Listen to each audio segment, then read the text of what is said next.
It is not a secret that some French people collaborated with the Germans during the Nazi occupation of France. Some of them did so for unsavory reasons, such as political gain, anti-Semitism, or genuine fascist ideology. These collaborators took advantage of the situation to strengthen their power, oppress minorities, and implement anti-Semitic policies.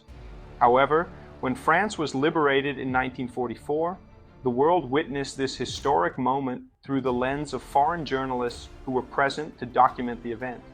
Their cameras captured the joy, happiness, and pride that flooded the streets of Paris. People cheered, flags flew, and tears of joy streamed down the cheeks of those witnessing the return of freedom after 4 years of suffocating occupation.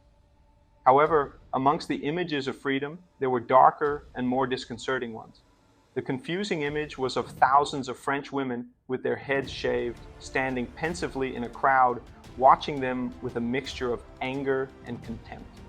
These women were accused of horizontal collaboration, where they had romantic or sexual relationships with German soldiers during the fall of France.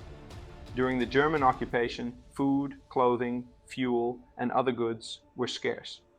Almost all of what was needed for survival was rationed, and most French food and other essential commodities were sent to Germany. French society faced extreme hardship, and this pressure was felt most by young mothers who had their husbands in German prisoner of war camps.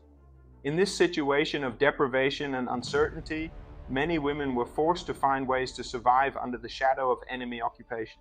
When German soldiers occupied France, many women were forced to find ways to survive.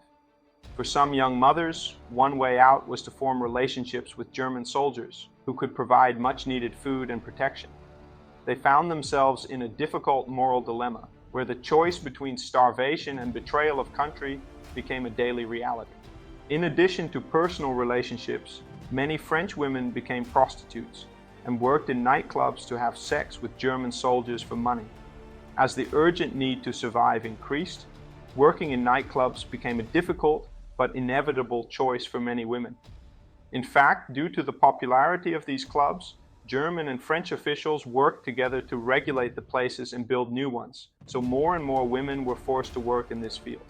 With living conditions becoming increasingly difficult and miserable, the people who lived in poverty and hunger began to envy for the food and entertainment that these women received as a result of their behavior. They saw these women enjoying facilities that were out of reach for the average French citizen. Therefore, it created a deepening gulf between those who collaborated and those who were loyal to the country. Around 1943 or 1944, the women who were believed to have relations with the German army were treated very cruelly. They were shaved, stripped half naked, or marked with swastika symbols using paint or lipstick.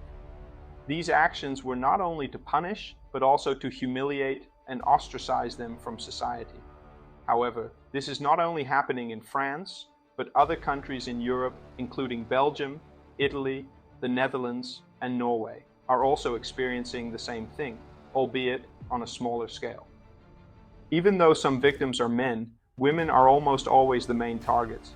This is because they are the easiest and most vulnerable scapegoats.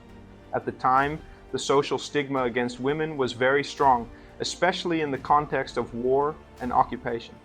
In total, at least 20,000 women are known to have had their heads shaved as a form of punishment and public humiliation. However, it is estimated that the actual number of victims was higher, as the number of French children who fathered Wehrmacht members reached 200,000.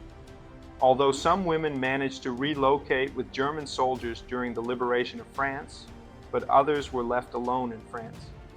Many of the children of these relationships grew up in a situation of uncertainty, without knowing who their fathers really were.